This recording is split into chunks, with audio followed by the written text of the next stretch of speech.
Ese es el deseo de nuestro corazón. Ese es el deseo de nuestra alma, Señor. Que al llenarnos, Señor, con tu Espíritu, tu fuego queme todo lo que no te agrada, Señor. Consume con tu fuego todo lo que hay en mí, que no sea agradable a ti, y que cada día que pase,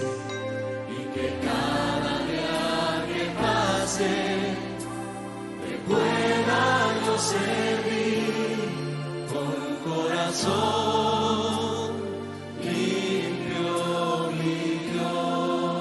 Oh, si dile, consume con tu fuego todo lo que hay en mí, que no sea agradable a ti, y que cada día que pase te pueda yo servir con un corazón limpio, mi Dios.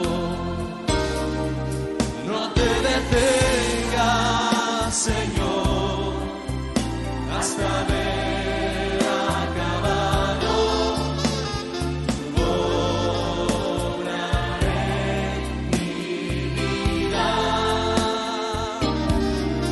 No te detengas, Señor, hasta ver transformado mi corazón. Oh, sí, Señor, consume con tu fuego, cántale. Consume con tu fuego todo lo que hay en mí, que no sea agradable a ti. Sí, Señor, y que cada día que pase te pueda yo servir con un corazón limpio, mi Dios.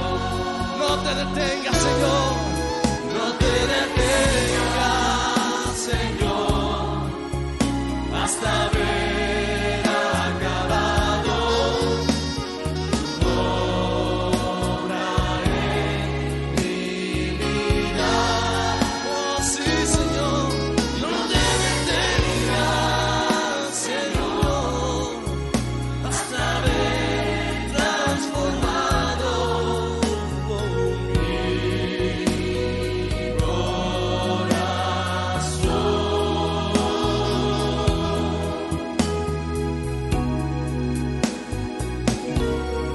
porque tú conoces lo que es mejor para mí.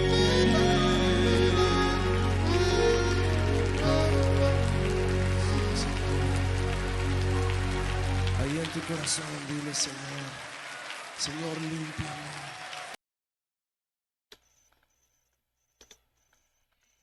Hola, ¿qué tal? ¿Cómo están todos? Vamos a iniciar otra vez este mensaje porque nos dio problemas la grabación, la transmisión, entonces vamos a repetirlo.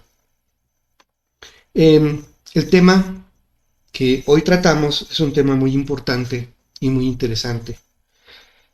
Se llama ¿por qué necesitamos a Jesús? Muchas veces las personas en el mundo, la gente normal, la gente que no conoce de Dios, que no está en Cristo, se hace esa pregunta: ¿por qué yo necesito a Cristo? ¿Por qué necesito a Jesús? Yo soy una persona buena, yo soy una persona que, que hace cosas rectas y nosotros les hablamos que tienen pecado y ellos dicen, no, yo no soy pecador, yo hago las cosas bien. Pero todo esto es una falta de conocimiento de lo que viene en la Biblia. Y hoy vamos a tratar ese tema, vamos a a ver si realmente necesitamos a Jesús y por qué lo necesitamos y qué tenemos que hacer al respecto. ¿Sí? Miren, el hombre, desde que fue creado, ha recibido instrucción de Dios. ¿Sí? Dios le ha dado instrucciones de lo que debe hacer y de lo que no debe hacer. Esa instrucción, el hombre debe cumplirla, debe de hacer las cosas de acuerdo a lo que Dios dice. Y desde el mismo momento de la creación, el hombre empezó a recibir esa instrucción. Miren, vamos a ver esto. Lo encontramos en Génesis capítulo 1, versos 27 y 28. Y dice, y Dios creó al hombre a su imagen, a imagen de Dios lo creó, varón y hembra los creó. Y los bendijo Dios y les dijo, fructificad y multiplicaos, llenad la tierra y sojuzgadla, y señoread en los peces del mar, en las aves de los cielos y en todas las bestias que se mueven sobre la tierra. Entonces, Dios crea al hombre e inmediatamente le da instrucción. Les dice, fructificad y multiplicaos. ¿Sí? Son dos cosas diferentes, fructificar y multiplicarse. ¿Sí? No vamos a ahondar en esto. Y también dice, sojuzgad y llenad la tierra. Entonces, ese mandamiento, esa instrucción, ya la completamos como humanidad, ¿verdad? Ya la tierra está llena. Y dice, sojuzgadla y señoread. ¿Sí? Entonces, ¿qué es esto? Gobernar. Dice sobre los peces del mar, las aves de los cielos y en todas las bestias que se mueven sobre la tierra. Entonces, esa parte Dios la estableció y la creación se sujeta a lo que Dios ha establecido y nosotros tenemos autoridad sobre toda la creación, aún sobre los peces del mar, sobre las aves y sobre las bestias y más allá, ¿sí? Sobre las plantas y todo. Tanta autoridad que tenemos que podemos hacer extinguir especies de animales y de plantas. Y podemos hacer muchas cosas. ¿Por qué? Porque desde la creación recibimos esa autoridad. Entonces, el hombre recibe autoridad, pero recibe instrucción de lo que debe hacer. Dice aquí, debe de gobernar sobre la tierra. Y el gobernar es gobernarla de una manera correcta. Y recibe más instrucción. Vamos a ver lo que dice en Génesis capítulo 2, versos del 15 al 17.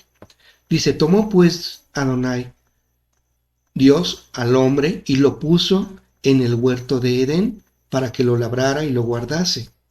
Y mandó Adonai Dios al hombre diciendo, de todo árbol del huerto podrás comer, mas del árbol de la ciencia del bien y del mal no comerás, porque el día que de él comieres, ciertamente morirás. Entonces, Dios puso al hombre en el huerto de Edén, con un propósito, dice, para que lo labrara y lo guardase. Entonces, le dijo también que podía comer de todo lo que había en el huerto. Pero le hizo una advertencia, excepto de uno de los árboles, solo uno de los que están en el huerto. De todos los demás puedes comer. Y le dijo, porque el día que comas de él, vas a morir. Entonces, el hombre desobedeció. ¿Por qué? Porque fue y comió de ese fruto. Y el hombre no cayó muerto en ese momento. ¿Sí? Pero esa advertencia de Dios se cumplió. Ahorita vamos a ver un poquito más adelante qué es lo que pasó con el hombre. El hombre, bueno, lo que sucede es que el hombre fue expulsado del huerto del Edén y Dios se aparta del hombre, ¿sí? El hombre sigue poblando la tierra y sigue extendiéndose por la faz de la tierra, pero el hombre ya había adquirido una semilla de maldad, entonces seguía pecando. Uh-huh. En un momento, Dios escoge a un hombre llamado Abraham y le hace una promesa. Le dice, te voy a hacer padre de naciones y por ti serán benditas todas las familias de la tierra. Y le hizo promesas a su descendencia, que lo tomaría como pueblo suyo sobre todas las naciones del mundo. Y eso sucede cuando Israel, descendiente de Abraham, va hacia Egipto y a morar allí y con todos sus hijos, con toda su descendencia, y 400 años después, el pueblo de Israel ya era todo un pueblo. Dios saca a Israel de Egipto, porque ya habían sido esclavizados en ese lugar, y para cumplir la promesa que había dado Abraham, ¿sí? Cuando saca al pueblo de Egipto, bueno, al pueblo de Israel de Egipto, hace un pacto con ellos, ¿sí? De tomarlos como su pueblo, pero a cambio de eso pedía fidelidad en las instrucciones que les daría. Uh-huh. Entonces, Dios da instrucciones y en el monte Sinaí al pueblo de Israel y le entrega a Moisés, que era el líder de Israel, una señal, unas tablas de piedra en donde estaban escritos algunas de las instrucciones que Dios había dado, ¿sí?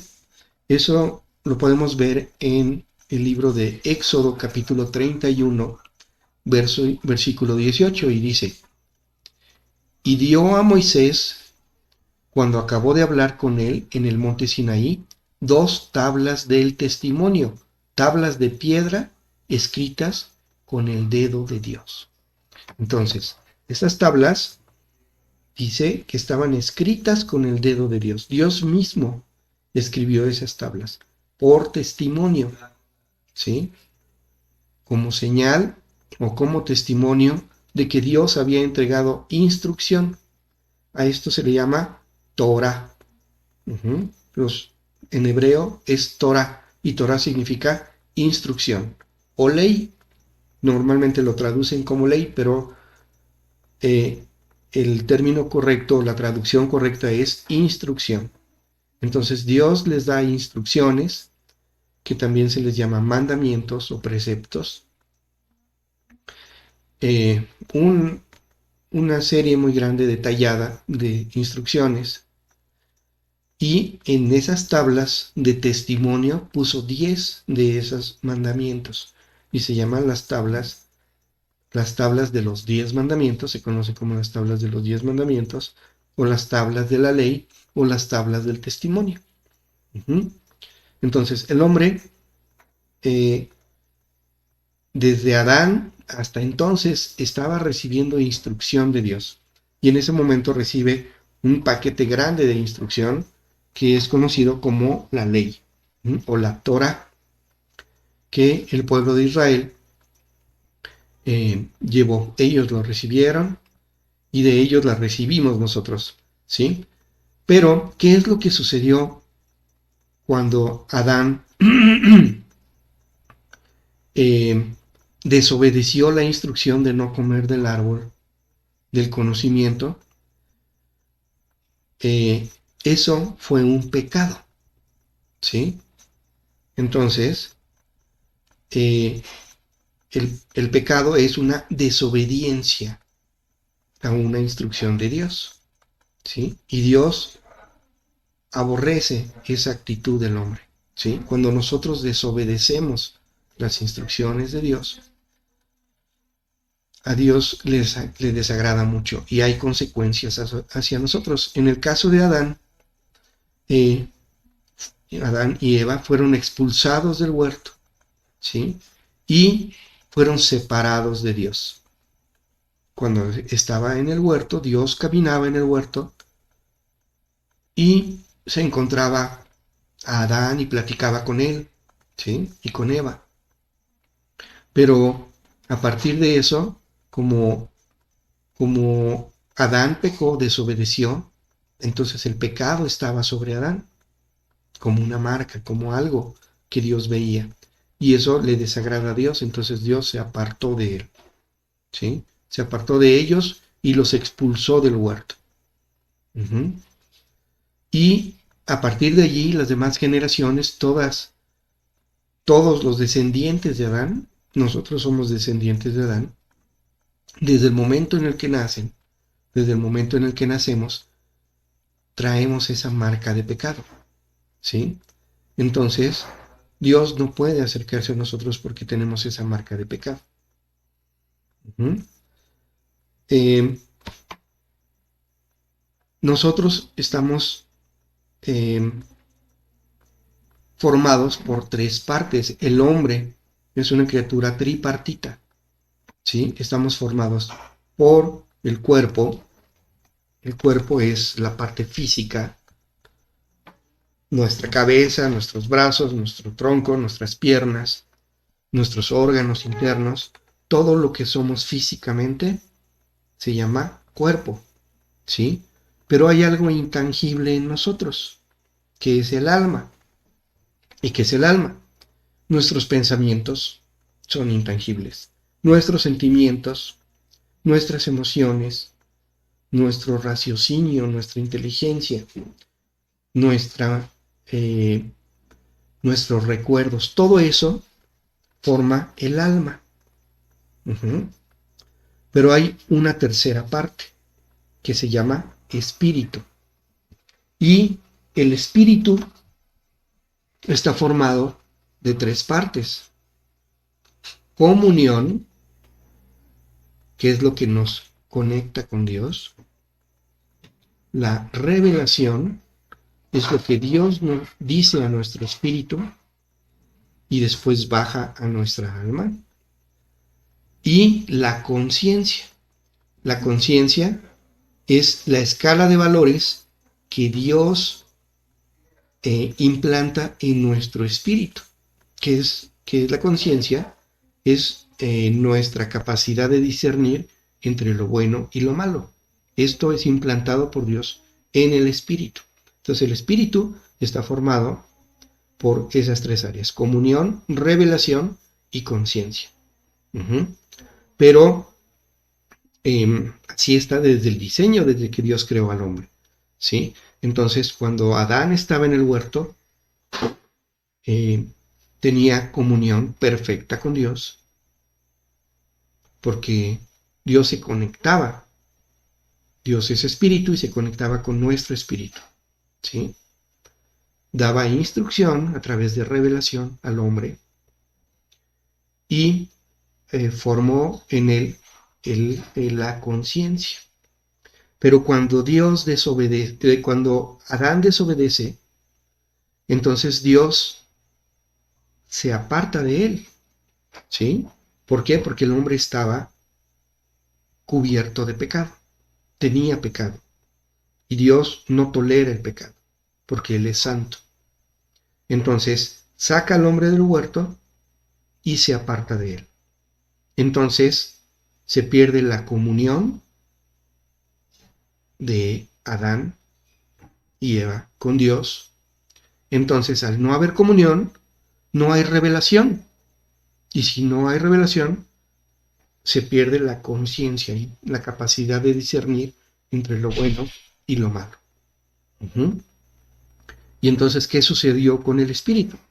El espíritu quedó afuncional, ya paró su función, ¿sí? Y toda la descendencia de Adán y Eva, a partir de ahí, nacen con pecado, ¿sí? Y no solo con pecado, bueno, pecar, algo penetró en el hombre, ¿sí? Que se llama tendencia al mal. En hebreo es Yetzer Hara. Es una tendencia a lo malo. Entonces, esa tendencia a lo malo es lo que nos lleva a pecar. ¿Sí? Entonces, desde que nacemos tenemos pecado porque lo hemos heredado de nuestros padres desde Adán. Y tenemos la tendencia a lo malo. Y nuestro espíritu está desconectado de Dios, o sea, entonces está apagado. Nuestro espíritu no funciona. Ahora, cuando una persona peca, ¿qué significa eso? ¿Qué es que una persona peque? ¿Qué es el pecado? Si vamos a la primera carta de Juan, capítulo 3, verso 4, dice, todo aquel que comete pecado infringe también la ley, pues el pecado es infracción de la ley. ¿Sí? ¿Cuál ley? La ley es la Torá o la instrucción de Dios. Cuando nosotros infringimos las instrucciones de Dios o los mandamientos, estamos pecando. Cuando una persona infringe la ley, desobedece a Dios, está pecando. Entonces, ¿qué es el pecado? Es desobedecer los mandamientos o las instrucciones de Dios, los preceptos de Dios. Eso es pecado, o eso es pecado. Vamos a ver qué otra cosa es. En Romanos, capítulo 14, verso 23, dice, pero el que duda sobre lo que come es condenado porque no lo hace con fe, y todo lo que no proviene de fe es pecado. Entonces, lo que no proviene de fe es pecado. Lo que hacemos sin fe es pecado. ¿Qué es la fe? Es creer en Dios, creerle a Dios. Entonces nosotros debemos creer en Dios y actuar conforme a esa creencia en Dios. Y todo lo que hagamos sin fe, dice aquí, es pecado. Hay otra definición por allí que encontramos en la primera carta de Juan, capítulo 5, verso 17, que dice, toda injusticia es pecado. Vamos a dejarlo ahí. Toda injusticia es pecado. Hay otra versión que dice, toda iniquidad, pecado es. Entonces, la injusticia es iniquidad. Cuando nosotros somos injustos, estamos pecando. Nosotros debemos de ser justos en todo lo que hacemos, en nuestra relación con las personas, en nuestro trato a los demás. Entonces, cuando nosotros somos injustos, estamos pecando. Ahora, ¿qué consecuencias hay cuando nosotros pecamos? Ya vimos, la principal consecuencia fue habernos separado de Dios. Cuando Adán desobedece, cuando peca, Dios se apartó de él y el espíritu quedó inactivo o muerto. ¿Sí? Entonces somos criaturas tripartitas, con espíritu, alma y cuerpo, pero el espíritu está muerto. Solamente está funcionando el alma y el cuerpo. Entonces, esa es la principal consecuencia del pecado.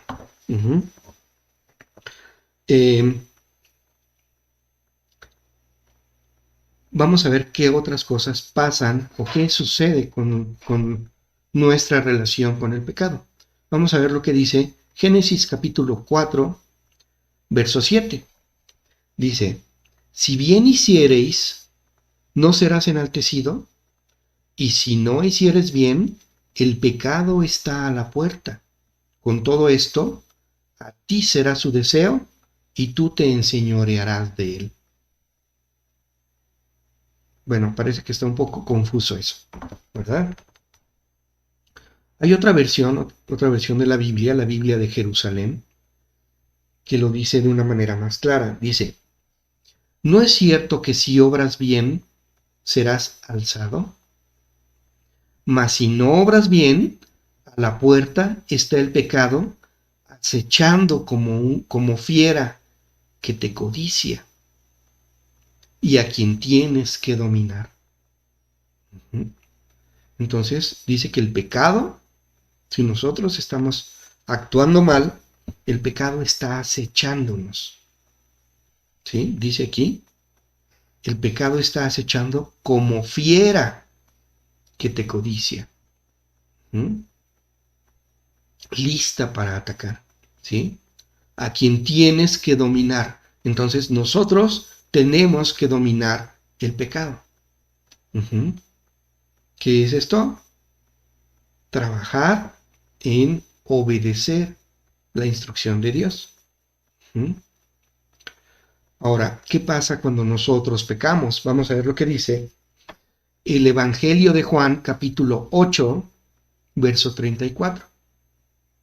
Dice, Jesús le respondió, de cierto os digo, que todo aquel que hace pecado, esclavo es del pecado.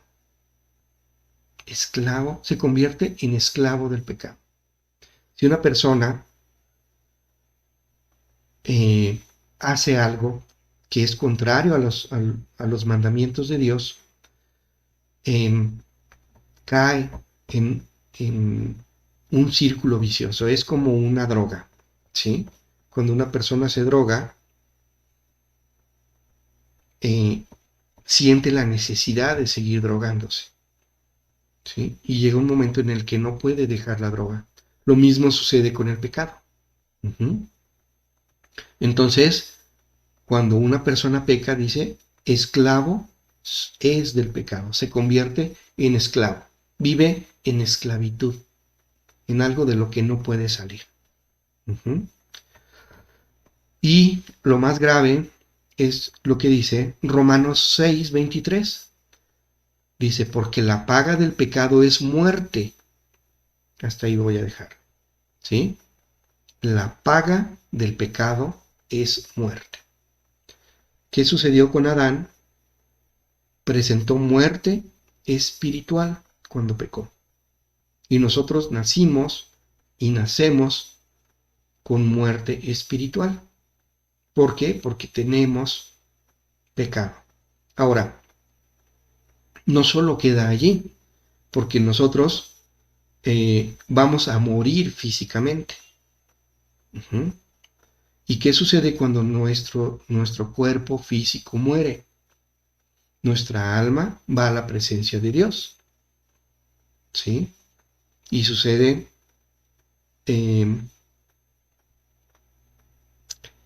allí suceden varias cosas, ¿no? Si nosotros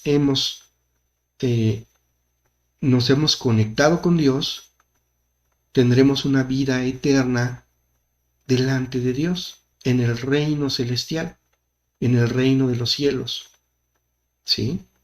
Donde todo es gozo, donde todo es alegría. Pero si nosotros nunca nos conectamos con Dios, entonces vamos a vivir eternamente, pero alejados de Dios, en un lugar que hoy no voy a tratar, un lugar muy desagradable, en tormento eterno. ¿Sí? Entonces, nosotros necesitamos conectarnos con Dios. Necesitamos restaurar esa conexión con Dios. Ahora, ¿cómo podemos nosotros restaurar esa conexión con Dios? ¿Qué hay en medio entre nosotros y Dios que no permite que nos conectemos con Dios, que nuestro espíritu se conecte con Dios? Es el pecado.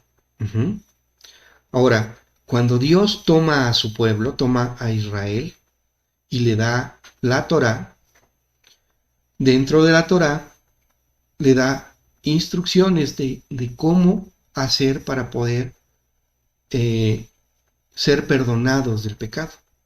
¿Sí? Dios puede perdonar el pecado, pero Necesitamos hacer algo para ser perdonados. Necesitamos que Dios no vea el pecado en nosotros. Y vamos a ver lo que dice el Salmo 32, versos 1 y 2, que habla al respecto. Dice, bienaventurado aquel cuya transgresión ha sido perdonada. ¿Qué es transgresión? Es desobediencia. ¿Sí? Dice, bienaventurado aquel cuya transgresión ha sido perdonada y cubierto su pecado. Bienaventurado el hombre a quien Dios no culpa de iniquidad y en cuyo espíritu no hay engaño. Entonces, en este versículo nos está diciendo que la transgresión puede ser perdonada, ¿sí? Y que Dios no nos culpa, dice, aquí, bienaventurado el hombre a quien Dios no culpa de iniquidad. Que habíamos dicho que era iniquidad, es injusticia. Entonces, puede ocurrir eso, se puede hacer, se puede lograr, cubrir el pecado. ¿Qué pasa cuando una persona cubre el pecado? Dios ya no ve el pecado. Entonces, Dios no nos culpa de iniquidad.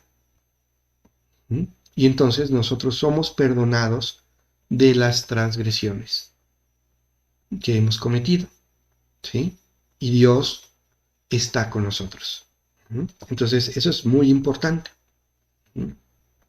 Hay otro salmo, el Salmo 85, verso 2, dice, perdonaste la iniquidad de tu pueblo, todos los pecados de ellos cubriste. Entonces, Dios cubrió los pecados y perdonó la iniquidad, la injusticia del pueblo de Israel. Qué maravilla, ¿no? Entonces, cuando Dios no ve el pecado en nosotros, porque lo hemos cubierto, cuando ha sido cubierto, cuando se cubre el pecado, entonces Dios ya no lo ve y podemos acercarnos a Dios, que es lo que ocurrió con el pueblo de Israel, ¿sí? Ahora, hay una palabra en hebreo que es la palabra kafar, que significa cubrir.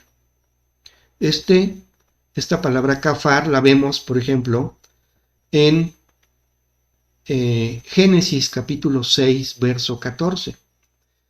En esta parte, en Génesis 6, trata de cuando Dios decide destruir a toda la humanidad y salvar solamente a un hombre y su familia, a Noé. Y le da instrucción a Noé de construir un arca en el que podía salvarse él y su familia, y también muchos animales para repoblar la tierra después de la inundación, después del diluvio. Y dice aquí, vamos a leer este versículo, Génesis 6:14, dice, hazte un arca de madera de gofer, harás aposentos en el arca y la calafatearás con brea por dentro y por fuera. En otras versiones dice con madera resinosa, madera de gofer, ¿sí? Y dice, y la calafatearás con brea. ¿Eso qué significa? En la palabra calafatear, en hebreo, es la palabra 3722, kafar, que significa cubrir.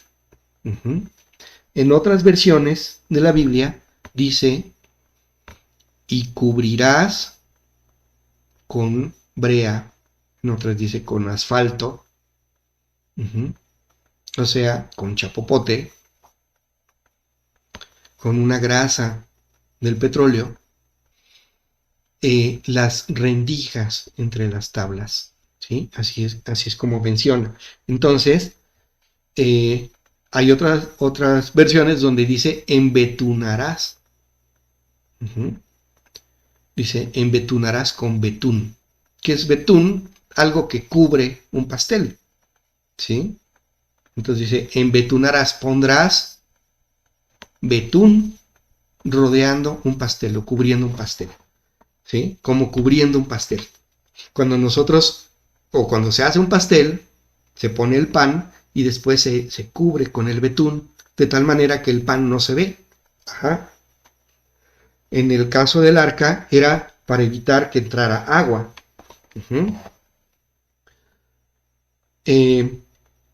Para que no entrara agua en el arca, ¿sí? Pero esta palabra, cubrir, es la que se usa en el Antiguo Testamento cuando está hablando de cubrir el pecado, ¿sí?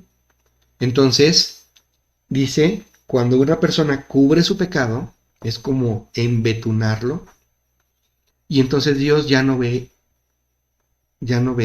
el pecado, ¿sí? Si le ponemos betún a un pan para hacer un pastel, ya no vemos el pan porque está cubierto de betún. Uh-huh. Es la misma palabra que usa cubrir pecado que calafatear con brea. Uh-huh. La misma palabra. Y esa palabra también se traduce como expiación o expiar. Uh-huh. Entonces, esa palabra es muy recurrente y se refiere específicamente al pecado. Vamos a leer, en el libro de Levítico, donde vienen descritos todos los ritos sacerdotales, todo lo que los sacerdotes tenían que hacer eh, para cumplir con el servicio del tabernáculo de reunión y algunas otras tareas. Una de esas tareas era la expiación de pecados, ¿sí? Entonces, viene descrito en este libro desde el capítulo 1 en adelante, está hablando de los sacrificios y las ofrendas. Y vamos a ver lo que dice en el capítulo 5, versos 17 y 18. Voy a leer la versión de la Biblia de las Américas, que me parece clara. Dice, si alguno peca y hace cualquiera de las cosas que el Señor ha mandado que no se hagan, eso es el pecado. Uh-huh. Aunque no se dé cuenta, será culpable y llevará su castigo. Entonces aquí dice, aunque no se dé cuenta. Uh-huh. Entonces, sin darse cuenta, está cometiendo pecado.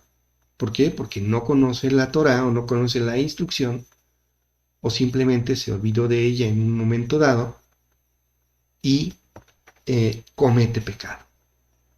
Uh-huh. Dice, aunque no se dé cuenta otra vez, si alguno peca y hace cualquiera de las cosas que el Señor ha mandado que no se hagan, aunque no se dé cuenta, será culpable y llevará su castigo. ¿Sí? Si nosotros vamos y nos estacionamos en un lugar prohibido y no vemos el disco de no estacionarse y dejamos ahí el coche, regresamos y vamos a encontrar una infracción ahí en el parabrisas. ¿Sí? Y no podemos ir y decir, es que no me di cuenta que no estaba permitido estacionarse ahí. Eso no justifica y la infracción se aplica. ¿Sí? Sucede lo mismo con la instrucción de Dios, con la ley, con la Torah. ¿Sí? Aunque no nos demos cuenta, somos culpables y llevamos el castigo, llevamos la infracción. ¿Sí? Dice luego, entonces traerá al sacerdote un carnero sin defecto del rebaño, conforme a tu valuación, como ofrenda por la culpa. Así el sacerdote hará expiación por, por él, por su error, mediante el cual ha pecado inadvertidamente sin saberlo, y le será perdonado. A ver, vamos a ver. Recuerden lo que leímos hace ratito que dice que la paga del pecado es muerte. Entonces, cuando una persona peca, ¿qué le ocurre? Hay muerte. Pero Dios, para Dios, nosotros, el hombre, es muy valioso. Él nos ama como hombres, ¿sí? Entonces Él no quiere que nosotros muramos. Entonces lo que hace es que estableció un mecanismo en la Torá, en sus instrucciones, para que no muera, ¿sí? Entonces lo que dijo es, cuando una persona peca porque hizo algo que se le mandó que no hiciera, o dejó de hacer algo que se le dijo que debía de hacer, y dice, entonces traerá al sacerdote un carnero sin defecto de 1 año. Entonces, ¿qué es lo que hacía el sacerdote? Es que inmolaba al carnero, lo degollaba y tomaba de la sangre del carnero. Y la sangre la presentaba delante de Dios. Y decía, ya hubo muerte por este pecado. Entonces, esa sangre y ese sacrificio cubre el pecado, ¿sí? Y al ser cubierto el pecado, entonces Dios ya no ve el pecado en esa persona. Entonces, cuando una persona pecaba, aún sin darse cuenta, cuando se daba cuenta, decía, pequé. Entonces, tenía que tomar, en este caso, dice aquí, un carnero, ¿sí? En ocasiones, dependiendo del caso, era un becerro, o era un cordero, o era un chivo, o un macho cabrío, ¿sí? Dependiendo del tipo de pecado y la situación específica, quién lo cometía y demás, podía variar el animal, pero siempre se tenía que presentar un animal de expiación, ¿sí? El animal de expiación era sacrificado y se presentaba la sangre, que la sangre representa la vida, ¿sí? Entonces, cuando la sangre es sacada de un cuerpo, el animal muere. Entonces, al presentar la sangre, se está demostrando que hubo muerte, en este caso de un animal. Entonces, se presenta esa sangre en sustitución de la vida de la persona, porque la paga del pecado es muerte. Entonces se presenta la sangre del animal ante Dios y esa sangre cubre el pecado de esa persona. Entonces Dios perdona ese pecado, ¿sí? O esa iniquidad, ¿sí? A ese se le llama carnero de expiación, o puede ser un becerro de expiación, o puede ser un chivo de expiación, o un cordero de expiación. De allí viene el término chivo expiatorio, que significa de expiación. Que es un chivo expiatorio? Hoy se utiliza el término cuando se acusa a una persona o se hace a una persona pagar por una ofensa de otra. Dices, él es el chivo expiatorio, porque él está pagando por los platos rotos de otra persona, ¿sí? Entonces, eso es expiación. Entonces, se presenta un animal de expiación que muere en sustitución de la persona que pecó. Entonces, se cubre ese pecado, y eso se llama expiar. Dice aquí, entonces, traerá el sacerdote al sacerdote un carnero sin defecto del rebaño, conforme a tu evaluación, como ofrenda por la culpa. Así el sacerdote hará expiación, ¿sí? ¿Qué es? Esa acción del sacerdote cubre el pecado, hace expiación.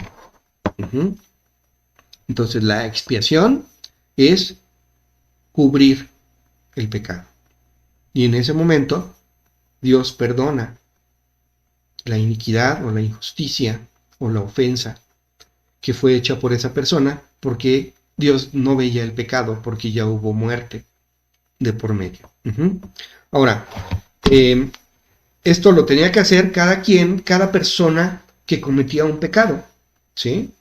Entonces, si yo pecaba, yo tenía que llevar un becerro, un carnero, un macho cabrío, un cordero, delante del sacerdote y decirle: yo pequé, para que el sacerdote sacrifique ese cordero, haya muerte por mi pecado, y entonces haya expiación de mi pecado, ¿sí? Se cubra ese pecado. Y si otra persona pecaba, tenía que hacer lo mismo, ir él con su cordero y presentarlo delante del sacerdote y decir: yo pequé. Entonces se repetía el rito de degollar al cordero expiatorio y presentar esa sangre para que sea cubierto el pecado, para expiar el pecado de esa otra persona. Sin embargo, había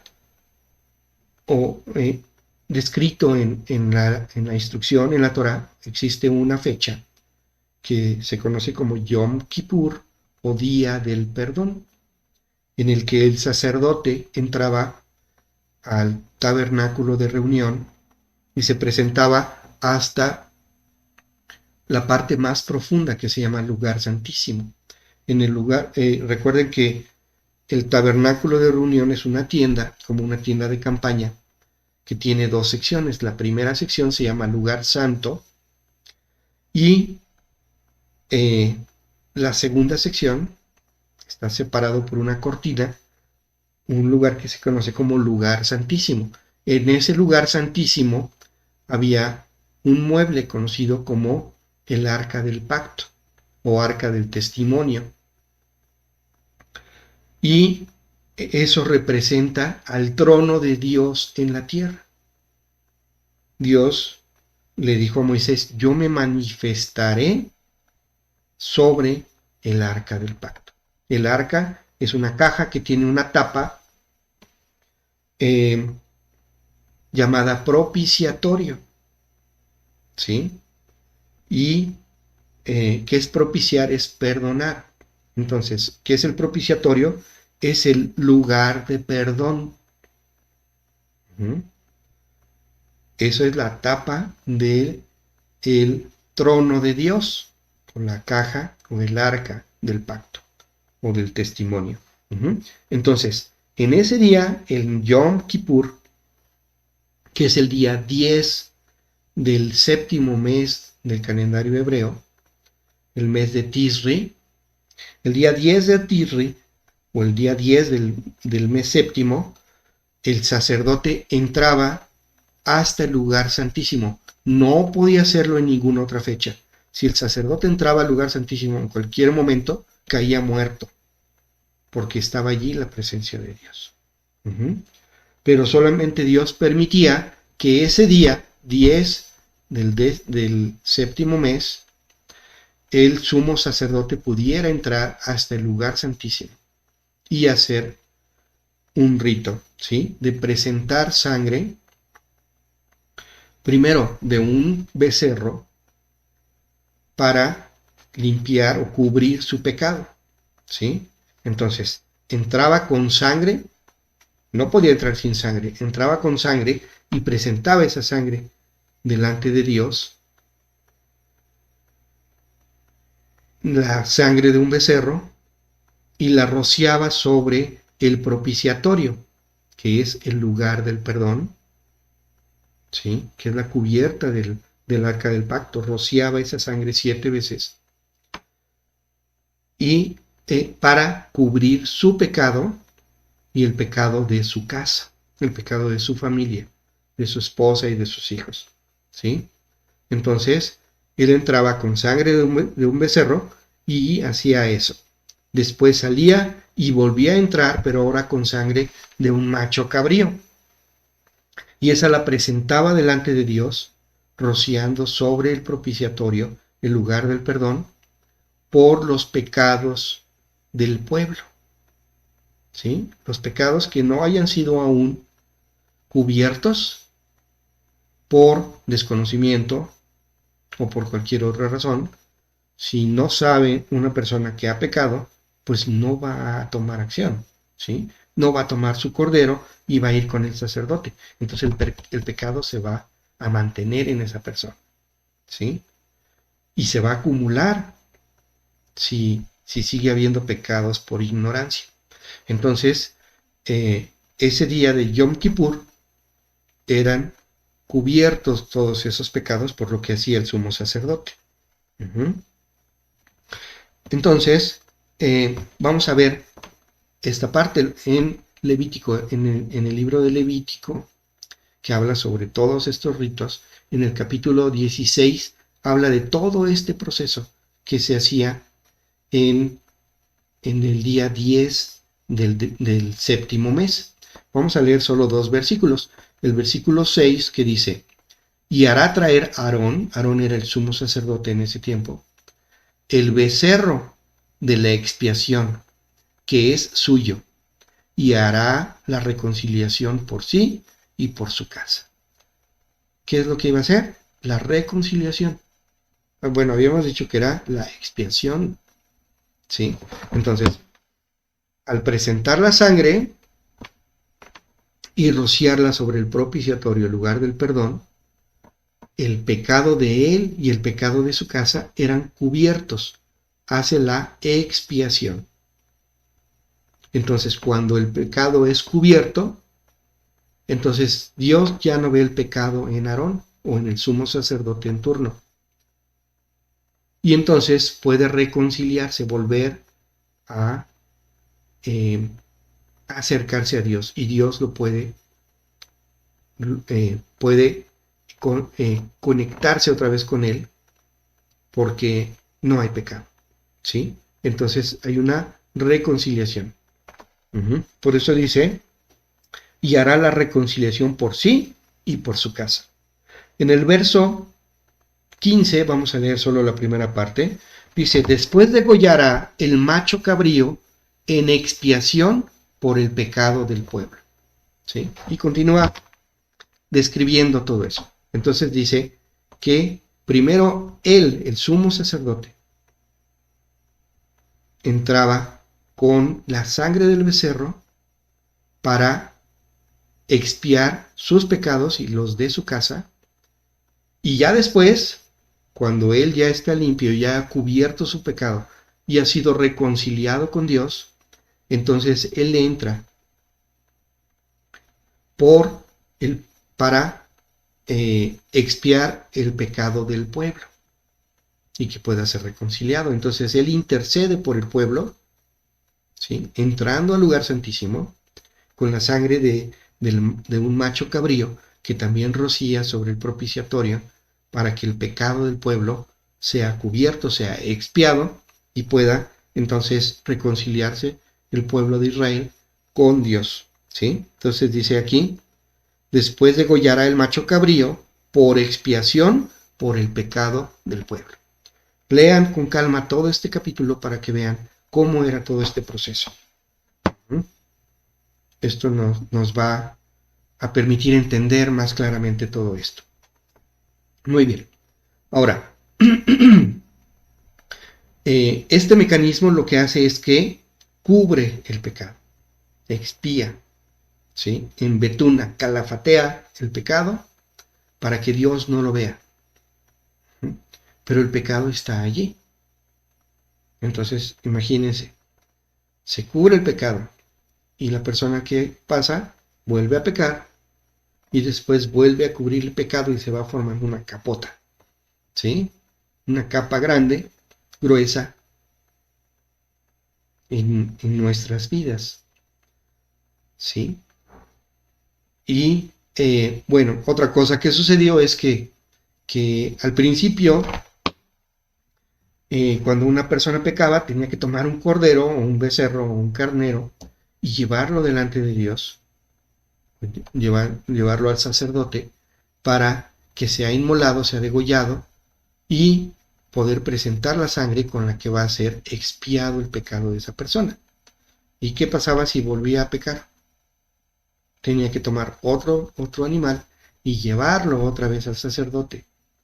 Y entonces, al principio, pues, las familias tenían un pequeño rebaño de 10 ovejas, entonces era muy costoso para esa persona el, el pecar, ¿sí? Le dolía mucho tener que llevar un animal a sacrificarlo porque había pecado. Entonces se esforzaban por no pecar. Pero cuando Dios bendijo al pueblo de Israel y los prosperó, los metió a la tierra que les había prometido, la tierra prometida, una tierra donde fluye leche y miel, donde es fértil, donde eh, eh, las cosechas son abundantes y el ganado se multiplica. Entonces, las personas ya tenían muchos animales y ya no les interesaba tanto, ya no les dolía tanto el tener que llevar uno de los animales a sacrificar. Entonces decían, bueno, yo tengo muchos, no importa, si puedo hacer esto, ya mañana iré con el sacerdote y llevaré un cordero. ¿Sí? Al cabo tengo cientos de corderos, no pasa nada. Pero entonces allí se está perdiendo el espíritu de, de esa instrucción, ¿sí? Que pasaba al principio era muy doloroso y la persona se esforzaba en no transgredir la ley. Ajá. Pero ahora ya no se esforzaba porque tenía muchos animales, ¿sí? En los tiempos de Jesús aún era peor la cosa porque una persona ya no tenía, ya no traía, el sumo sacerdote estaba en Jerusalén, en el templo.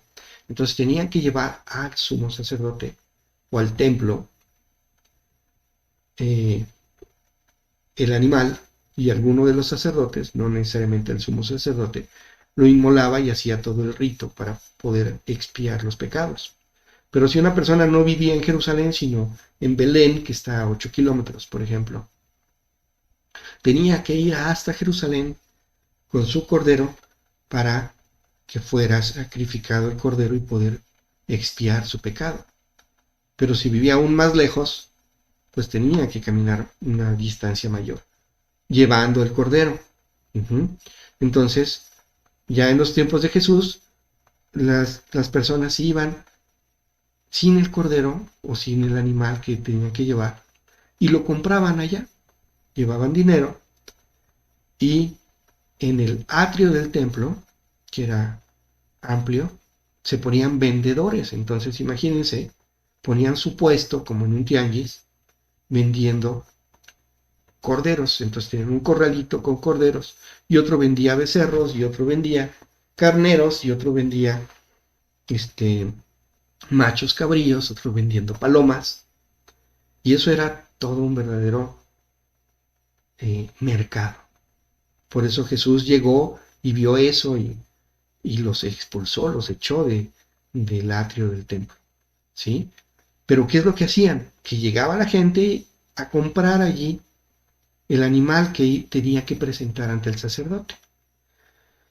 Y llegaban, pero no nada más llegaban y lo compraban, sino todavía regateaban, ¿no? Por ejemplo, llegaban y decían, oye, ¿cuánto me vendes un cordero?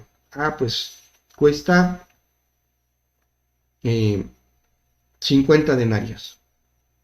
¿Sí? Un denario era el dinero de un sueldo, del sueldo de un día de trabajo, ¿sí? Y empezaban a regatear, decía, oye, déjamelo más barato.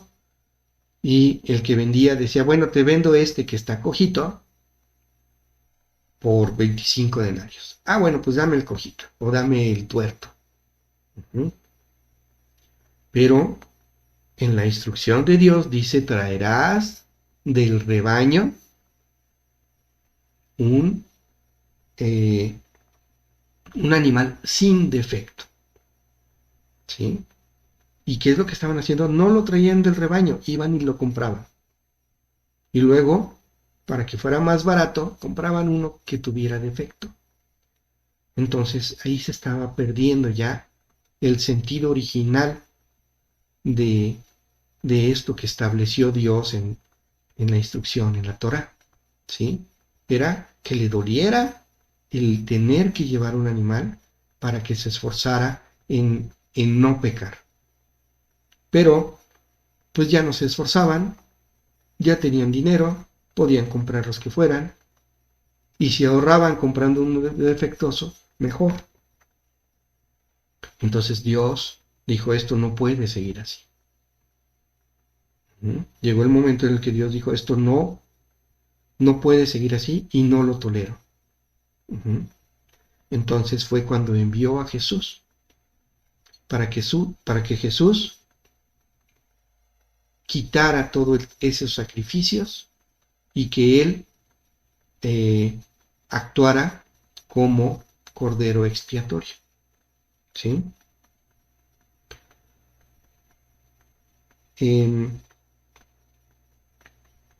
Entonces Jesús vino para ser un cordero.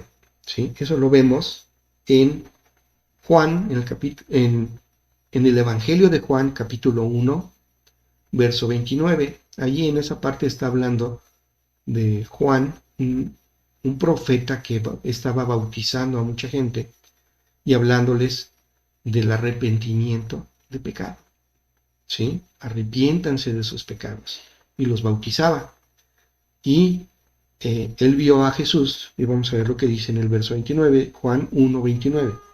Dice, el siguiente día, vio Juan a Jesús que venía a él, y dijo, he aquí el Cordero de Dios, que quita el pecado del mundo. Entonces, estaba diciendo que Jesús era como un cordero. Dice, Él es el Cordero de Dios. ¿Y qué hacía un cordero? Era expiatorio, que cubría el pecado. Pero aquí no dice cubre, aquí dice que quita el pecado. Entonces, Jesús, Hijo de Dios, vino para ser degollado, para ser inmolado, para ser sacrificado como un cordero, pero no como un cordero expiatorio que cubra el pecado, sino como un cordero que quita el pecado. Eso es algo muy importante, ¿sí? Porque ya no queda el pecado, no queda embetunado, no queda calafateado, no queda cubierto, sino es quitado, es arrancado de una persona. Y que habíamos dicho que cuando una persona peca, ¿qué sucede? Se vuelve esclavo del pecado. Pero si el pecado es quitado, ¿qué pasa? Hay libertad. Entonces, Jesús como Cordero quita el pecado y nos libera del pecado. Miren, vamos a ver lo que dice Hebreos capítulo 10, verso 4. Dice, porque la sangre de los toros y de los machos cabríos no puede quitar los pecados. Esos solo lo cubren. Pero el Cordero de Dios quita el pecado. En la primera carta de Juan, capítulo 3, verso 5, dice, y sabéis que Él apareció, hablando de Jesús, para quitar nuestros pecados, y no hay pecado en Él. Jesús vino en carne, se dice, o sea, nació entre nosotros como un hombre y vivió toda su vida sin pecado. Toda su vida cumplió con toda la instrucción de Dios, con toda la Torah, con todos los mandamientos. Él nunca violó un mandamiento. Y se ofreció en sacrificio para quitar el pecado del mundo, dice, ¿sí? He aquí el Cordero de Dios que quita el pecado del mundo. Ahorita vamos a ver por qué es capaz de quitar el pecado del mundo. ¿Mm?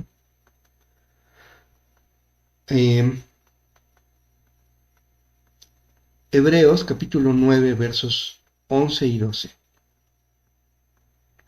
Recuerden que el sumo sacerdote entraba cada año al lugar santísimo, cada día 10 del séptimo mes, para expiar sus pecados primeramente y luego los pecados del pueblo. ¿Sí? Pero como la gente sigue siendo esclava del pecado porque el pecado sigue allí, está cubierto pero sigue allí, entonces se mantiene en pecado, es esclava del pecado. ¿Sí? Pero la sangre de Cristo a nosotros no cubre nuestro pecado, sino limpia nuestro pecado y nos saca de esclavitud del pecado. ¿Sí? Vamos a ver lo que dice versos 11 y 12 de Hebreos 9. Pero estando ya presente Cristo, Jesús, sumo sacerdote de los bienes venideros, por el más amplio y más perfecto tabernáculo, no hecho de manos, es decir, no de esta creación, los sumos sacerdotes entraban al tabernáculo de Moisés, el que había construido Moisés cuando estaban en el desierto. Pero aquí dice que Jesús no era un sumo sacerdote de ese tabernáculo, sino del celestial. El que hizo Moisés era una copia burda del tabernáculo celestial. Pero dice que aquí que Jesús es el sumo sacerdote del tabernáculo, no de esta creación, no del de Moisés, sino del celestial. Y dice, y no por sangre de machos cabríos ni de becerros. Jesús no entra a ese tabernáculo, o no entró con sangre de machos cabríos y becerros, sino por su propia sangre. Entró una vez para siempre al lugar santísimo, habiendo obtenido eterna redención. Entonces Jesús, cuando es crucificado, su sangre es derramada y muere físicamente, Él en espíritu se presenta delante de Dios en el tabernáculo celestial, no con sangre de machos cabríos ni de becerros, sino con su propia sangre, no para hacer expiación por nosotros, sino para quitar el pecado. ¿Sí? Y al quitar el pecado, quita todo nuestro pecado, todo lo que hayamos hecho y lo que haremos, lo quita, nos libera de esclavitud de pecado para que no cometamos más pecado. ¿Sí? Y entonces lo hace una sola vez y para siempre. Entonces, eso nos trae redención o salvación. Entonces nosotros somos salvados por Cristo, o somos salvos por la sangre del Cordero. Entonces nosotros ya somos salvos. Ya no tiene que entrar cada año como los sumos sacerdotes, ¿sí? El sumo sacerdote cada año tenía que entrar para cubrir el pecado que se iba acumulando, ¿sí? Y cubrir el pecado, y cubrir el pecado, y cubrir el pecado. Pero Jesús no lo hizo con sangre de machos cabríos ni de becerros, sino con su propia sangre.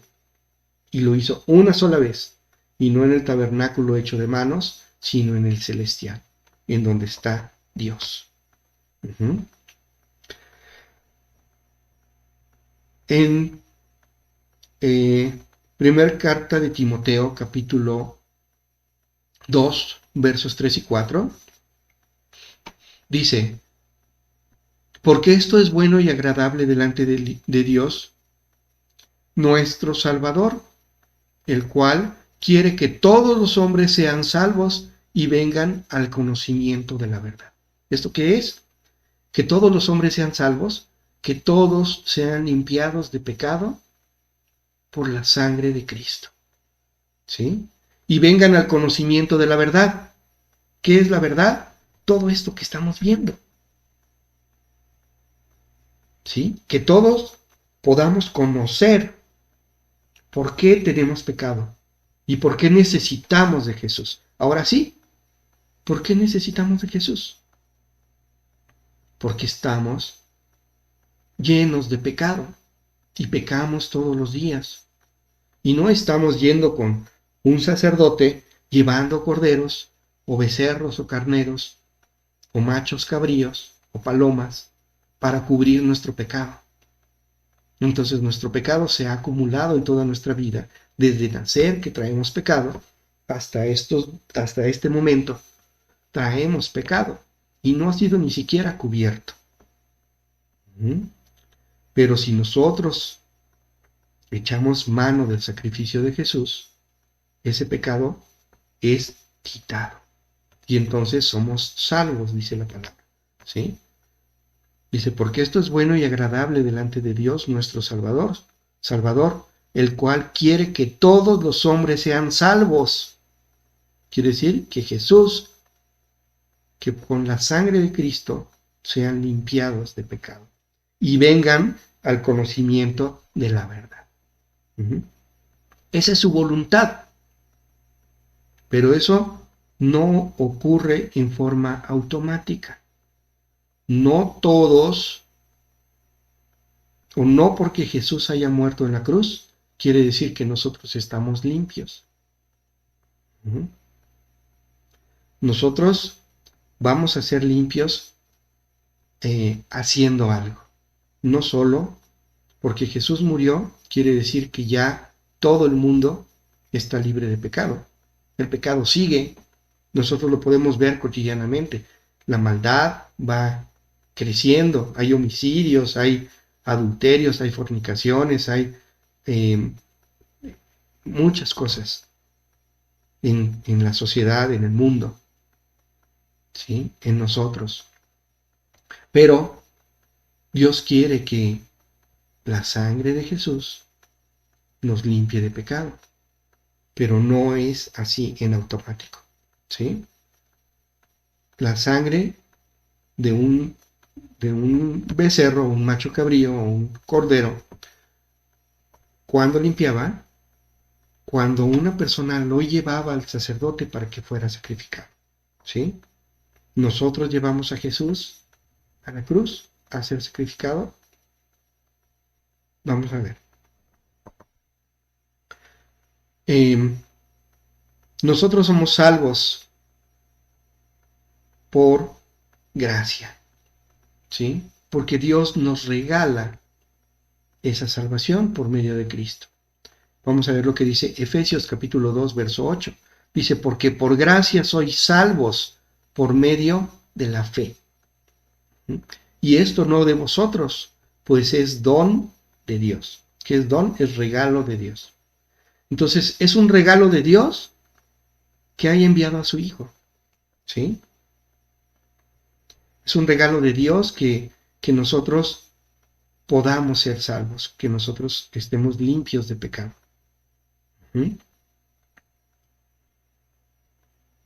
Cuando nosotros recibimos esa salvación, bueno, dice aquí que es por gracia. Por gracia somos salvos, por medio de la fe. ¿Sí? ¿Por qué? Porque si nosotros creemos, vamos a hacer lo correcto para poder ser salvos. Que no es muy complicado ni difícil, pero necesitamos hacerlo, si no, no somos salvos. ¿Eres tú salvo? Si conoces esto, si conoces la verdad, seguramente ya eres salvo. Si estás empezando a conocer la verdad, posiblemente no lo seas aún, pero esta verdad te va a llevar a hacer lo necesario para que seas salvo. Bueno, vamos a ver lo que dice Hechos capítulo 16, verso 31. Dice, ellos dijeron, cree en el Señor Jesucristo y serás salvo tú y tu casa. Entonces, si yo creo, soy salvo. Bueno, el creer es la primera parte. Si yo creo, voy a hacer lo necesario para ser salvo, ¿sí? Y voy a llevar a mi casa, a mi familia, a hacer también lo necesario para ser salvos. Ujú. Pero es el primer punto, el primer paso, creer en Jesús, ¿sí? Cree en el Señor Jesucristo y serás salvo tú y tu casa. Y es una promesa de Dios. Ujú. Entonces, necesitamos acercarnos a Jesús. Ujú. En Hebreos capítulo 7, versos 23 al 25, dice, y los otros sacerdotes llegaron a ser muchos, debido a que por la muerte no podían continuar. ¿Sí? El sumo sacerdote cada año entraba al lugar santísimo para ofrecer la sangre por él y su casa y también por la sangre del macho cabrío por los pecados del pueblo. Entonces, cuando moría un sumo sacerdote, se tenía que constituir otro sacerdote para que continuara entrando cada 10 del mes séptimo al lugar santísimo a seguir haciendo esto para cubrir el pecado del pueblo. ¿Sí? Dice, y los otros sacerdotes llegaron a ser muchos debido a que por la muerte no podían continuar, mas hablando de Jesús, por cuanto permanece para siempre, porque Jesús murió en la cruz, pero al tercer día se levantó de la cruz, resucitó y después ascendió y está sentado a la presencia de Dios.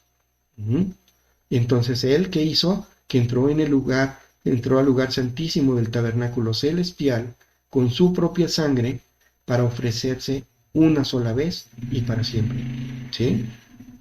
Dice, mas por cuanto permanece para siempre, tiene un sacerdocio inmutable, por lo cual puede también salvar perpetuamente a todos los que por él se acercan a Dios, viviendo siempre para interceder por ellos. ¿Qué es lo que hacía el sumo sacerdote? Entraba para interceder por el pueblo. ¿Sí? Cada año entraba para interceder por el pueblo. Cada año entraba para interceder por el pueblo. Pero Jesús entró una sola vez y para siempre. Y se mantiene para siempre, viviendo siempre para interceder por nosotros. Amén. Entonces la salvación es eterna. La salvación en Cristo. Cuando nosotros somos salvos por Cristo Jesús, por su sangre, nosotros tenemos salvación y somos salvos eternamente. Amén. Entonces lo que habíamos dicho, que si nosotros morimos y vamos delante de Dios, ya no hay pecado en nosotros. Entonces nosotros tenemos acceso al reino celestial. Somos salvados eternamente por Cristo. Amén. Muy bien. Ahora, ¿cómo es que yo voy a ser salvo? ¿Qué tengo yo que hacer para poder ser limpiado de todo pecado con la sangre de Cristo? Vamos a ver. En el Evangelio de Juan, capítulo 3, habla de un varón que va a buscar a Jesús. Vamos a leerlo. Capítulo 3, Evangelio de Juan, capítulo 3, del verso 1 al 5. Dice, había un hombre de los fariseos, que son los maestros de la ley, los conocedores de la ley o de la Torá o de la instrucción, estudiosos a profundidad, expertos en las instrucciones de Dios. Dice, había un hombre de los fariseos que se llamaba Nicodemo, un principal entre los judíos. Era de los de más alto rango, de los expertos del conocimiento de la instrucción de Dios o la Torá. Dice, vino a Jesús de noche y le dijo, Rabí, sabemos que has venido de Dios como maestro, porque nadie puede hacer estas señales que tú haces si no está Dios con él. Y entonces Jesús le contesta algo que él no esperaba. Jesús le empieza a hablar del reino de Dios, ¿sí? Del reino de los cielos, y le dice, bueno, vamos al verso 3, dice, respondiendo Jesús le dijo, de cierto te digo, que el que no naciere de nuevo no puede ver el reino de Dios. Oh, los judíos esperan eso, le llaman el reino venidero. Uh-huh. Pero aquí Jesús le está llamando reino de Dios. Y le está diciendo, nadie puede ver el reino de Dios si no naciere de nuevo. Entonces se sorprendió Nicodemo, siendo experto en la ley, experto en la Torá, estudioso e intérprete de la ley, principal de los más grandes y mayores expertos.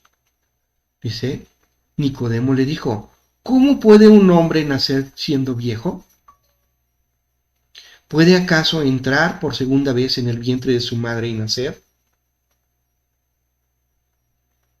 Porque dijo, bueno, ¿cómo voy a nacer de nuevo para poder entrar en el reino de Dios si ya soy viejo? ¿Mm? Respondió Jesús, de cierto te digo que el que no naciere de agua y del Espíritu no puede entrar en el reino de Dios. Entonces, es necesario nacer de nuevo. ¿Qué es eso? Nacer de agua y del Espíritu. ¿Y qué significa nacer de agua y del Espíritu? Habla de dos nacimientos. El nacer de agua. ¿Y qué es nacer de agua? Algunos lo interpretan como, como ser bautizados, pero no se refiere al bautismo. Uh-huh. Fíjense bien, todos nosotros, todos los que están viendo este mensaje, ya nacieron. Si no hubieran nacido, no estarían enfrente del teléfono, de la computadora o del medio que estén usando para ver este mensaje. ¿Sí? Todos ya nacimos. A eso se llama nacer de agua. ¿Por qué es nacer de agua? Porque al momento del nacimiento, cuando un bebé va a nacer, se rompe la placenta, se rompe la fuente, se llama, y lo primero que sale es agua, e inmediatamente después sale el bebé, nace el bebé. Entonces, todos los que hemos nacido de agua. Uh-huh. No estoy hablando del bautismo, ¿sí? Sino que se rompió la placenta en que estaba estábamos nosotros antes de nacer, y después salimos del vientre de nuestra madre. Ya nacimos. Entonces, aquí Nicodemo entendía que nacer es salir del vientre. Uh-huh. Entonces, nacer de agua es salir del vientre de la madre, porque se rompe la fuente, sale el agua y nacemos. Pero luego dice, uh-huh, de cierto te digo que el que no naciere de agua y del Espíritu no puede entrar en el reino de Dios. Entonces ahora hay que nacer del Espíritu. Cuando nosotros nacemos con nuestra alma activada y nuestro cuerpo activado. ¿Sí? De hecho, cuando nace un bebé, ¿qué es lo primero que hacen? Que le dan una nalgadita para que empiece a llorar y se active el cuerpo. Uh-huh. Entonces, cuando empieza a llorar, dicen, ya está bien, ya nació. Uh-huh. ¿Y cómo nació? Con el cuerpo activado y el alma activada, pero el espíritu está muerto. Uh-huh. Entonces, una persona no puede entrar en el reino de Dios si su espíritu está muerto. Uh-huh. El espíritu está muerto, y si está muerto, no está conectado con Dios. Uh-huh. Aún haya hecho expiación por sus pecados, ¿sí? Ha habido cierto contacto con Dios, pero al haber más pecado, Dios se aleja de él. Entonces nunca se activa el espíritu. Entonces dice aquí que es necesario nacer de nuevo. ¿Qué es esto? Conectarse con Dios para que el espíritu se active. ¿Sí? Se active y se conecte con Dios. Entonces nosotros tenemos que hacer eso. Ahora, ¿eso cómo es? ¿Cómo se realiza? ¿Qué hay que hacer para poder nacer de nuevo? ¿Qué hay que hacer para poder activar nuestro espíritu y reconectarnos con Dios? Miren, vamos a Juan, el Evangelio de Juan, capítulo 1, verso 11 en adelante. Vamos a leer hasta el 13. Dice, a lo suyo vino, está hablando aquí de Jesús, que vino a la tierra con un propósito. A lo suyo vino. Y los suyos no le recibieron. ¿Quiénes son los suyos? Los judíos, su pueblo. Él nació dentro del pueblo judío. Dice, ellos no le recibieron. En el verso 12 dice, mas a todos los que le recibieron, a los que creen en su nombre, les dio potestad de ser hechos hijos de Dios. Ay, ¿esto qué significa? ¿Qué significa potestad? Es autoridad de ser hechos hijos de Dios. O les dio autorización para que sean hechos hijos de Dios. Entonces, cuando una persona recibe a Jesús, recibe esa autoridad. ¿Y qué sucede cuando uno recibe esa autoridad? Dice, los cuales no son engendrados de sangre, ni de voluntad de carne, ni de voluntad de varón, sino de Dios. Entonces, cuando nosotros recibimos la autoridad de ser hechos hijos de Dios, entonces Dios nos engendra. ¿Sí? Nosotros somos hijos de nuestros padres porque ellos nos engendraron. Entonces, para ser hijos de Dios, necesitamos ser engendrados de Dios. Y para ser engendrados de Dios, necesitamos recibir la autoridad o la autorización de ser engendrados de Dios. ¿Sí? Y eso se obtiene recibiendo a Jesús. ¿Sí? Dice, mas a todos los que le recibieron, a los que creen en su nombre, les dio potestad de ser hechos hijos de Dios, los cuales no son engendrados de sangre, ni de voluntad de carne, ni de voluntad de varón, sino de Dios. Entonces, ¿no todos somos hijos de Dios? No. Pero es que siempre me han dicho que todos somos hijos de Dios. Eso es mentira. Aquí dice que solo los que le recibieron la autoridad. Los que reciben a Jesús reciben la autoridad de ser hechos hijos de Dios, y entonces son engendrados de Dios, y entonces nacen, porque Dios es espíritu, nacen del espíritu. Y si nosotros nacemos del espíritu, somos hijos de Dios. Y al nacer de espíritu, nuestro espíritu se activa y nos conectamos con Dios por medio de la comunión. Recibimos revelación de la instrucción de Dios para no cometer pecado. Y entonces se forma nuestra conciencia, nuestra escala de valores espiritual, porque entonces, ¿cómo? Porque Dios nos empieza a decir qué es lo correcto y qué es lo incorrecto, y nuestra capacidad de discernir entre lo bueno y lo malo está alineado a el corazón de Dios, a la voluntad de Dios. Nosotros vamos a entender qué es lo correcto de acuerdo a Dios, porque ahorita tenemos discernimiento de qué es lo bueno y qué es lo malo. O sea, nosotros tenemos conciencia, pero una conciencia que se formó en nuestra alma, no en nuestro espíritu. Una persona, todas las personas tienen una escala de valores, ¿sí?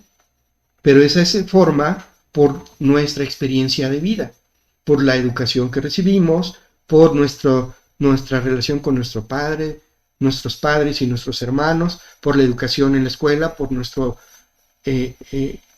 nuestra relación con otras personas y se forma nuestra escala de valores, que puede ser muy distinta entre una persona y otra, porque tienen diferente experiencia de vida, diferente educación. Y aún la misma sociedad implanta escalas o valores en las personas, ¿sí? Pero recuerden que el mundo hoy está gobernado por el príncipe de este mundo, o el príncipe de la potestad del aire, que es el diablo. Entonces él está metiendo valores que son contrarios a Dios. Entonces vemos que ahora en la sociedad es correcto, por ejemplo, el matrimonio entre personas del mismo sexo. Pero, y muchas personas ya tomaron eso como valores. Eso es bueno. Y la persona que no acepta el matrimonio entre personas del mismo sexo o, o la homosexualidad se convierte en alguien que está mal. ¿Sí? Pero ¿qué dice Dios? ¿Sí? Dios va a formar nuestra conciencia, nuestra escala de valores alineada a Dios, que es contrario en muchas cosas con la escala de valores que nosotros tenemos formada en nuestra alma desde nuestra niñez. ¿Sí? Entonces, cuando nosotros recibimos a Jesús, recibimos la autoridad de ser hechos hijos de Dios. Y entonces Dios nos engendra y entonces nacemos del Espíritu. Se activa nuestro espíritu y nos conectamos con Dios. ¿Esto cómo se da? Porque la sangre de Cristo ha quitado el pecado que nos separa de Dios. ¿Sí? Entonces se quita el pecado y entonces somos engendrados del Espíritu y nacemos del Espíritu. Y se activa nuestro espíritu. Entonces ya no solo está activado nuestro cuerpo, y está activada nuestra alma, sino está activado nuestro espíritu, porque ya nació nuestro espíritu. Entonces ya nacimos de sangre, de agua, y nacimos de espíritu, como le dijo Jesús a Nicodemo. ¿Sí? Es necesario nacer de agua y nacer del espíritu. ¿Cómo? Mas a todos los que le recibieron, se les dio autoridad de ser hechos hijos de Dios. Pero ¿cómo es que yo lo recibo? ¿Cómo recibo a Jesús? Jesús vivió hace 2000 años. Jesús murió en la cruz hace 2000 años. Resucitó hace 2000 años y ascendió y está sentado en el trono, en su trono a la diestra de Dios. ¿Cómo lo recibo? ¿Sí? Sus discípulos lo recibieron, pero Jesús estaba con ellos. Dice, mas a todos los que le recibieron, se les dio potestad de ser hechos hijos de Dios. Pero ahora hoy, ¿cómo lo recibo? Vamos a ver lo que dice Romanos capítulo 10. En Romanos capítulo 10 habla de este tema profundamente, pero vamos a leer los versículos del 8 al 10. Dice, más que dice, cerca de ti está la palabra, en tu boca y en tu corazón está la palabra. Esta es la palabra que predicamos. A ver, la palabra que está en nuestra boca y en nuestro corazón. En el verso 9 dice, que si confesares con tu boca que Jesús es el Señor y creyeres en tu corazón que Dios le levantó de los muertos, serás salvo. A ver, que si confiesas con tu boca que Jesús es el Señor, ¿qué significa eso? Que Jesús mismo es Dios, que Jesús vino, murió en la cruz, resucitó y ascendió y está sentado a la diestra del Padre. Eso es lo que yo debo de confesar. Uh-huh. Uh-huh. Dice que si confesares con tu boca que Jesús es el Señor y creyeres en tu corazón que Dios le levantó de los muertos, o sea, no solo decirlo, sino creerlo. ¿Cómo voy a confesar que Jesús resucitó y ascendió y está sentado a la diestra? Lo puedo confesar sin creerlo, pero necesito creerlo. Uh-huh. Entonces, si yo hago esto, esto significa recibir a Jesús, ¿sí? Recibirlo como nuestro Señor, recibirlo como mi Señor. Yo reconozco que Jesús es mi Señor.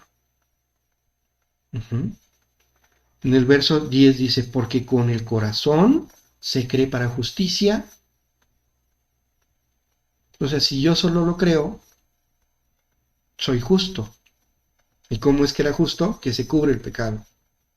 ¿Sí? Pero con la boca se confiesa para salvación. Quiere decir que se quita el pecado. Uh-huh. Y entonces, con eso soy salvo.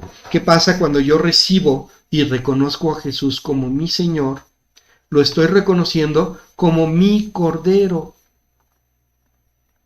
¿Sí? Entonces, si yo recibo a Jesús como mi Cordero, la sangre de Jesús quita mi pecado. Uh-huh. Y entonces estoy limpio. Y al recibirlo como mi Señor, entonces recibo la autoridad de ser hecho hijo de Dios. El pecado ya fue quitado. Entonces, soy engendrado de Dios y nazco en el Espíritu. Uh-huh. Mi espíritu se activa y me conecto con Dios. Me conecto con Dios y entonces yo ya recibo revelación de Dios y se forma mi conciencia espiritual que sustituye a la conciencia del alma, porque está alineado perfectamente con Dios, porque Dios la forma en mi espíritu. Amén. Entonces, eso es lo que tenemos que hacer. Ya hiciste eso, ya eres salvo, ya recibiste a Jesús como tu Señor, ya Jesús es tu Cordero. Si no lo es, tienes que hacerlo. Pero ¿cómo lo hago? No sé hacerlo. ¿Cómo lo recibo? ¿Cómo lo reconozco? Esto lo tienes que confesar con la boca. Y lo tienes que hacer mediante una oración. Y si lo deseas, si lo has creído y lo quieres confesar, repite conmigo esta oración. Señor Jesús, yo te reconozco como mi Señor. Y reconozco delante de ti que yo he pecado. Y te pido perdón porque tú fuiste crucificado y muerto en la cruz por mí. Lo hiciste para mí. Te pido perdón porque tú sufriste en esa cruz. Y te doy gracias porque lo has hecho. Y te quiero pedir que seas mi Cordero. Te pido, por favor, que tú seas mi Cordero y que tu sangre me pueda limpiar. Padre, Señor Dios Todopoderoso, Dios del cielo y de la tierra, Padre Celestial, vengo delante de ti porque he pecado. Vengo delante de ti como lo hacían antes cuando iban delante del sumo sacerdote a decir que habían pecado. Yo lo hago hoy delante de ti. He pecado y me arrepiento de ese pecado y te pido que tomes en cuenta el sacrificio de Jesús por mi vida. Te pido que tomes la sangre de Cristo y que por medio de ella se ha quitado el pecado de mi vida. Se ha quitado completamente, no cubierto, sino quitado. Te pido que me limpies de todo pecado, que sea quitada toda esclavitud y toda cadena de mi vida que me ata al pecado, y que sea quitada toda consecuencia porque el pecado ha sido quitado. Te lo pido en el nombre de Jesús. Y te pido, Padre, que reciba la autoridad de ser hecho hijo tuyo. Te pido que sea engendrado de ti y que nazca de tu espíritu para ser reconectado contigo, papá. Te doy gracias, papá, porque tú eres ahora mi Padre, porque me has engendrado y porque ahora he nacido de ti y porque mi espíritu ha sido activado gracias a que el pecado ha sido quitado con la sangre de Cristo. Te doy gracias, papá, y te pido que me des revelación, que me hables, que hables a mi espíritu, papá, y que formes mi conciencia y que sea transformada mi vida, papá, quitando la conciencia del alma que está torcida, papá, y que por medio de tu palabra yo aprenda, Señor, cuál es lo correcto, qué es lo correcto delante de ti, para que yo haga lo recto y que yo te agrade y yo te obedezca y obedezca a Jesús y que mi vida sea cambiada y transformada. Dice tu palabra que somos hechos nuevas criaturas. Hazme nueva criatura. Te lo pido, papá, en el nombre de Jesús. Amén. Te felicito si lo hiciste.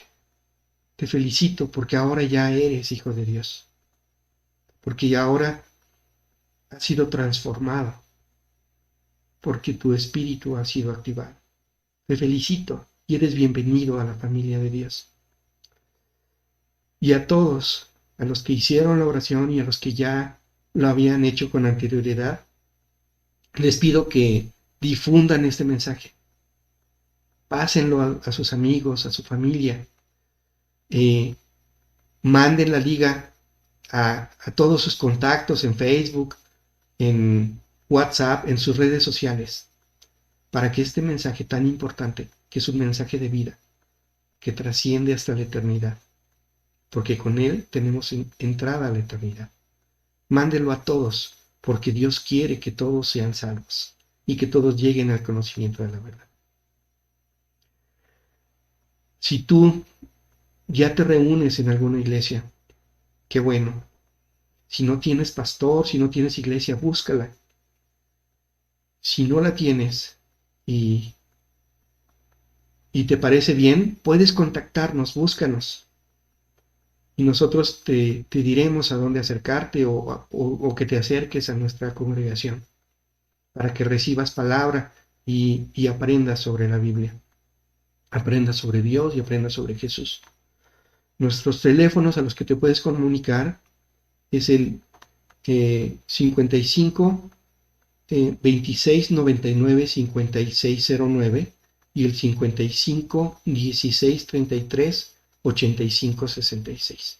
Llámanos y eres bienvenido a nuestra congregación, o si estás muy lejos o no puedes congregarte con nosotros te encauzaremos con algún pastor o alguna iglesia donde puedas congregarte. Muchas gracias por escuchar el mensaje y bienvenido al pueblo de Dios, a la familia de Dios.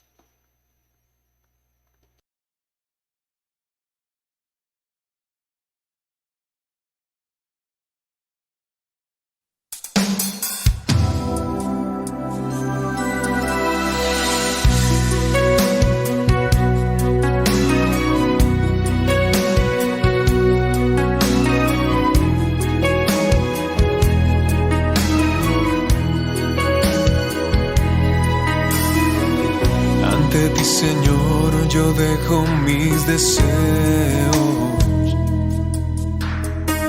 No te son secreto todos mis anhelos. Te miro y espero confiadamente en ti, Señor. Si estoy contigo, Dios, ya no quiero nada más. Miro hacia los cielos y despierta en mí una gran pasión de querer oír tu suave y dulce voz.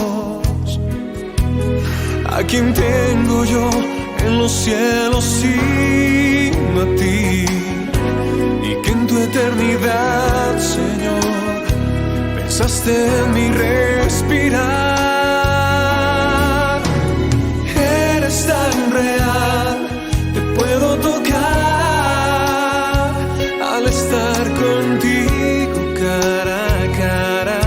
Las palabras se perderán, me llevas cerca de tus brazos y me levantas como un niño. Yo deseo estar contigo, adorando sin parar. Eres tan real que día a día mandas tu amor, y al llegar la noche tu canción me cantará. Solo quiero en el silencio conocer que tú eres Dios.